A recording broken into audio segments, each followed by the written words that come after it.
Hello everybody, my name is Graham Elwood and you are watching the Political Vigilante. Boom, look at that graphic. So, we just had Super Tuesday and Joe Biden, Joe-mentum, corporate manufactured lying surging happen. How did this, maybe just Bernie's not, the old socialist isn't resonating with the guy with dementia that's a Republican. Or, wait a minute. Joe Biden wins Texas on night marred by long wait times after state shut down 750 polling sites. The election was preceded by years of polling site closures that disproportionately impacted black and brown voters. Weird. You mean they didn't shut down 750 in like nice white neighborhoods? Oh. Huh, so gee, I wonder if low voter turnout and working class people of color not being able to vote helped Biden. Gee, let me ask you this. If Russia shut down 750 polling sites, people would be losing their mind. But when the DNC does it, well, it's just a glitch.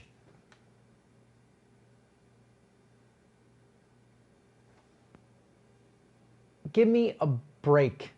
Oh, you can say, all right, well, Texas is a Republican state. It was the Texas Republican Party. Okay, great. Both parties actively participate in voter suppression. Both parties. Here's a tweet. The last voter in Texas Southern University has walked out of the voting booth. It took Hervis Rogers 7 hours to vote tonight. 7 hours.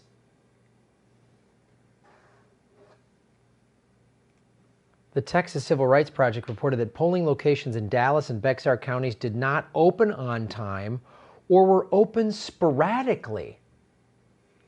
Harris County was impacted by a lack of voting machines. Voters were wrongly directed to voting locations that were already overwhelmed with long lines. Isn't that weird? Poll after poll after poll, Bernie going into Super Tuesday was supposed to win like 8 states. Texas was like for sure. It was like, boy, if he gets Texas and California and a couple other ones, he's going to walk away with Super Tuesday. He still won more delegates because California was the big one, which they cut polling places in California and all this other stuff.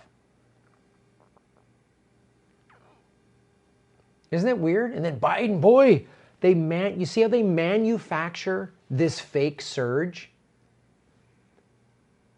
Wine Cave Pete, Klobuchar, all line up with like CNN and the DNC to stop Bernie.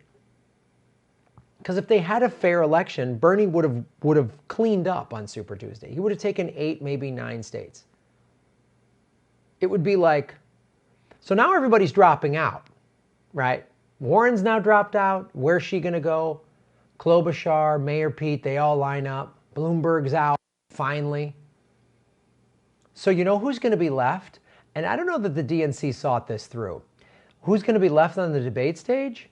Bernie, Creepy Joe, and Tulsi. Huh. But let's stick with Texas here for a second. Texas Civil Rights Project said, in fact, a pattern of long lines in communities of color has been a predictable trend in election after election in Harris County.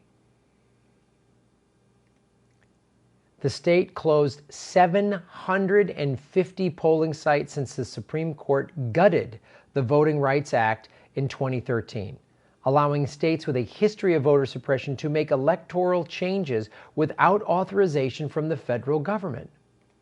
The 50 counties that saw the largest increase in Black and Latino population, including Travis, Dallas, Bexar counties, gained 2.5 million new residents, but lost 542 polling sites. How does that happen? More people move into the community, so you have less polling sites? How does that happen? How does that happen? Is Sean Hannity and that stupid face of his talking about this on that whorehouse network of Fox News? Is Rachel Maddow screaming about this? No. Where are they? If Rachel Maddow does scream about this, she's just going to blame the Republican Party. Did the Republican Party of Texas have something to do with this? Most assuredly. But did the DNC go, no, we can't let this happen? No. The 50 counties with the lowest Black and Latino population growth lost about 13,000 residents, but had just 34 closures, according to an analysis by The Guardian. So, neighborhoods that lost 13,000 residents only had 34 closures. Okay, well, they lost residents, so you could make an argument. Okay, well, then we should probably close some polling places. But let's go back to this one. They gained 2.5 million new residents, but lost 542 polling sites? You're trying to tell me that was what? Oh, budget stuff? This wasn't coordinated to keep Black and brown people? Bernie, we saw in Nevada, which was caucus, we saw in Nevada, he swept it, like cleaned up with the Latino vote. High percentage of Black voters in Nevada. Nevada, which represents a vast cross-section of America, as we've talked about. 75% of the residents of Nevada live in either Reno or Vegas, which are two big cities, and it's gaming in those cities. They have massive hotels, so they attract people from all over the country. So you really get an amazing cross-section in both those two cities. The rest of Nevada is a little more rural and a little more white. But those two cities, that's why overwhelmingly went for Bernie. So how did this happen? Super Tuesday brings a supersized election security challenge. Voters will cast ballots on old, insecure, and paperless devices in some of the biggest counties in the U.S. This was ahead. This came out ahead of Super Tuesday. 3 of Tennessee's biggest counties, Shelby, Knox, and Rutherford, where the paperless voting machines at the polls will include devices that with security flaws so alarming that voters tried suing to have the equipment removed from precincts. We've been talking about these electric voting machines being corrupt since Bush was in office, when the head of Diebold was like a Bush supporter. So now anyone can use them. The DNC can cheat with them. The Republicans can. Anybody. We don't have a democracy. Our elections are completely engineered. I wish Bernie would fight back more. This is what's really disappointing. Bernie should be screaming. What's surprising is not that the DNC is cheating again, not that the Republicans and Democrats do voter suppression. We've known about this for years. What's surprising is they're doing exactly to Bernie what we knew they would do, what he must know, what his campaign must know, and yet he's not fighting back enough. I don't know, now that it's just going to be him and Tulsi on stage, maybe they can just sit on either side of Biden and just take him apart. I hope that's what happens. There's a lot of big states left, Illinois, New York, Ohio, Florida. These are big states with a lot of delegates. Big states. Dozens of small counties in Texas are also sticking with risky touchscreen machines that have no paper trail to help detect tampering or malfunctions. Again, this is the Politico article going into, there's 2 articles. The first one was after Super Tuesday. This one was ahead of Super Tuesday. So they're predicting what happened. They're predicting it. The risky touchscreens. Tennessee and Texas represent the biggest election security concerns on Tuesday. Many counties there still use machines that do not produce individual paper vote records. Let's look at this map. People in 14 states will vote using a wide array of methods, from the most secure hand-marked paper ballots to riskier electronic machines. So most secure is the red ones. Problematic, so less secure.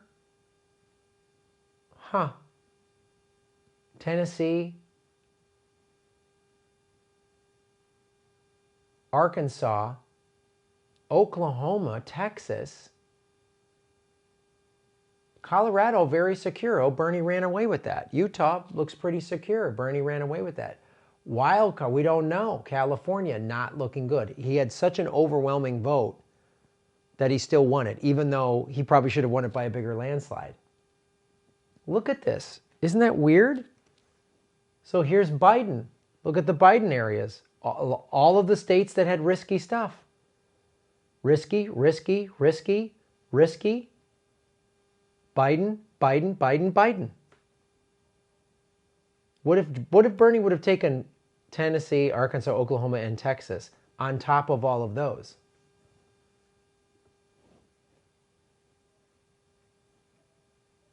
Massachusetts, getting some stuff. Well, she dropped out, so we can block that there. Dropped out, dropped out, dropped out, dropped out. Staying until the convention.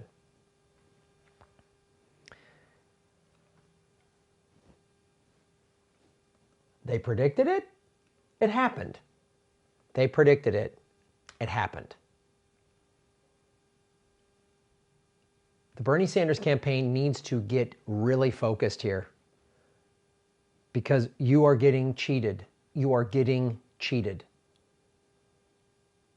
So I hope now if Tulsi gets back on stage, she can come up with the fangs. Bernie just still wants to play nice. My friend Joe Biden. Joe Biden's not your friend.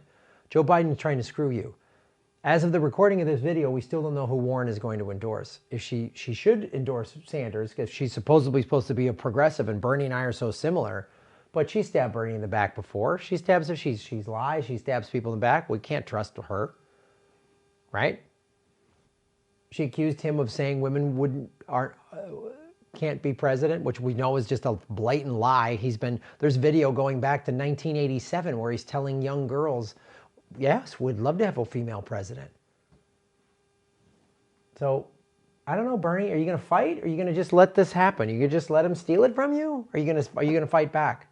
Stop saying your friend Joe Biden. He's not your friend. Liz Warren's not your friend. They're not your friend. The DNC is not your friend. They already hate you. They don't care what you think. They're going to hate you no matter what you say. They're going to hate you no matter what. So that everyone's dropping out. It's just Tulsi and Bernie and now Biden. They can gang up on them and hopefully show the world that that's the ticket. Because Bernie should be running away with this, and they keep cheating. We talked about any district, all those districts, and all the exit polls coming out of Massachusetts, Bernie had like double digit, well beyond the margin of error.